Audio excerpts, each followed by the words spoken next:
भारतका मोदीपछिका शक्तिशाली नेताहरू 73 वर्षीय राजनाथ सिंह हालका वर्तमान रक्षा मन्त्री हुन्। उनी 26 वर्षको उमेरमा विधेयक सदस्य बनेका राजनाथ सिंह राजपूत परिवारबाट आएका मुख्यमन्त्री, केन्द्रका गृहमन्त्री, शक्तिशाली गृहमन्त्री भएर काम गरिसकेको साथै भाजपा केन्द्रका अध्यक्ष भइसकेका उनी रक्षा मन्त्री भई क्याबिनेटमा काम गरिरहेका छन्।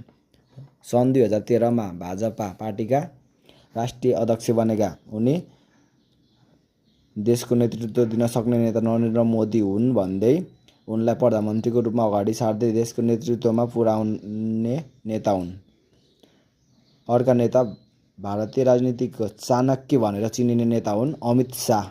उनी वर्तमान सरकारका गृहमन्त्री बनी काम गरिरहेका छन्। यसअघि बिजेपीलाई भारतको सबैभन्दा ठुलो पार्टी बनाउन अध्यक्ष अहम भूमिका खेलेका गृहमन्त्री अमित शाह भारतीय राजनीतिका चतुर चाणक्य भनेर चिनिन्छन्। जम्मू कश्मीरको विकासका लागि धारा 370 र आर्टिकल 35 हटाउन सबैभन्दा धेरै भूमिका खेलेका जिम्मेवारी पुरा गर्ने नेता अमित शाह गृहमन्त्री हुन्।